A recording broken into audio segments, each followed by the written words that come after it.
En este tutorial estudiaremos algunas convenciones en termoquímica. Empecemos con la primera de ellas, que nos dice lo siguiente: el cambio en la entalpía delta de H es proporcional a la cantidad de sustancia que reacciona o que es producida en una reacción. Por ejemplo, consideremos la siguiente reacción química, en la cual tenemos hidrógeno gaseoso, 1 mol que reacciona con media mol de oxígeno gaseoso para producir agua en estado de vapor, y nos dicen que se libera cierta cantidad de energía indicada por el valor de más 57,8 kilocalorías sobre mol.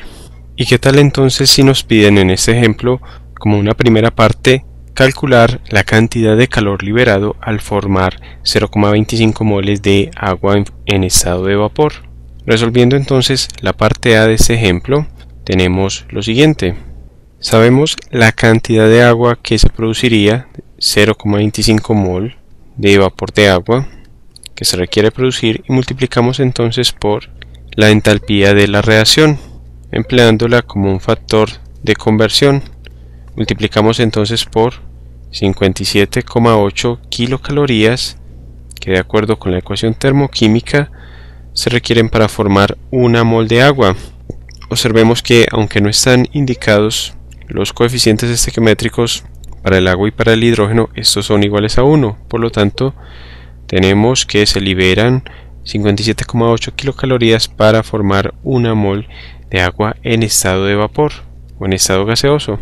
Cancelamos entonces las unidades de moles de agua en estado de vapor y obtenemos que el calor requerido cuando se necesita producir 0,25 moles de agua es entonces de 14,45 kilocalorías.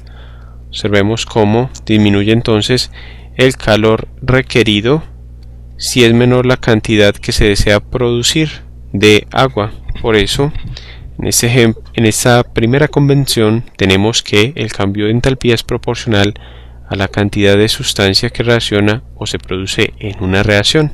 Resolvamos ahora una parte B, donde nos piden calcular la cantidad de gramos de hidrógeno gaseoso consumidos para liberar 28,9 kilocalorías.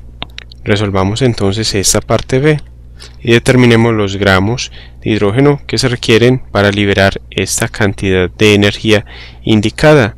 Para ello entonces partimos del valor que nos indican de calor que se requiere liberar, es decir, 28,9 kilocalorías, y multiplicamos entonces por el siguiente factor obtenido de la ecuación termoquímica. Observemos que por cada mol de hidrógeno gaseoso se liberan 57,8 kilocalorías. Luego multiplicamos entonces por 1 mol de hidrógeno gaseoso que se relaciona con 57,8 kilocalorías.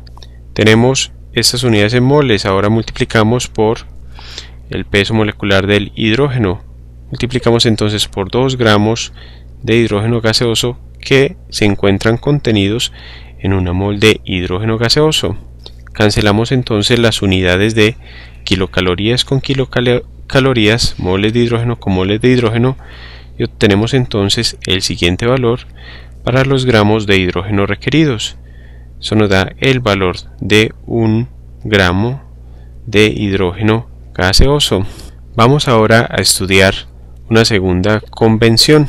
La segunda convención dice lo siguiente: que el cambio de entalpía delta de H para una reacción es igual en magnitud, pero de signo contrario, al delta de H de la reacción contraria.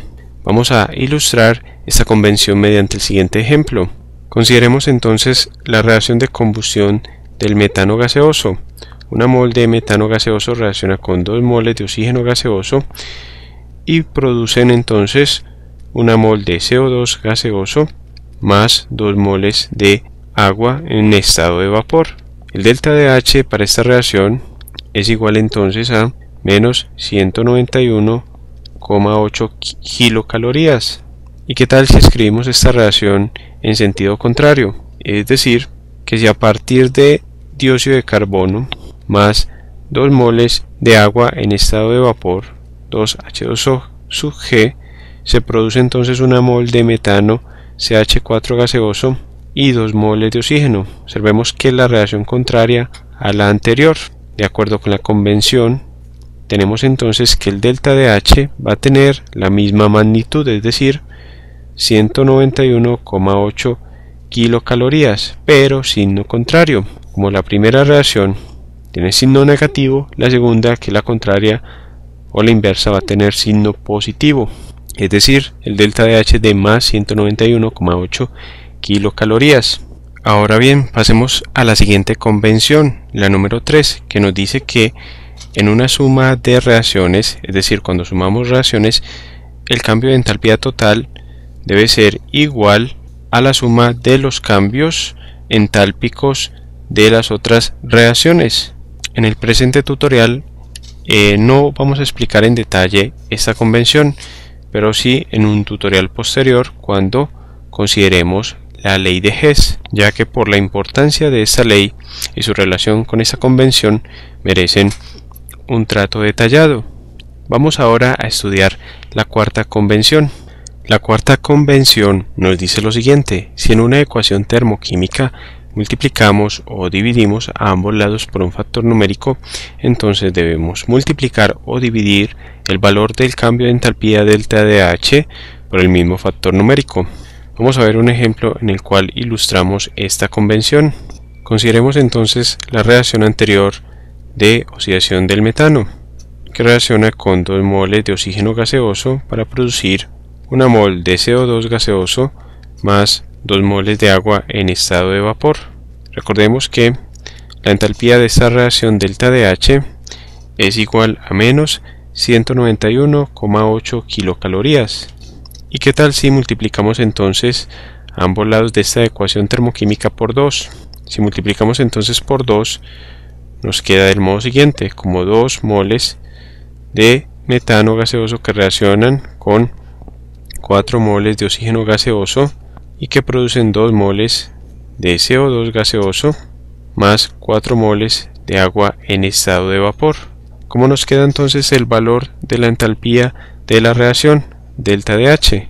Multiplicamos entonces por 2 el valor de la entalpía y tenemos entonces que vale menos 383,6 kilocalorías, es decir, se duplicó el valor de la entalpía de la reacción luego de multiplicar a ambos lados la ecuación termoquímica por un factor de 2.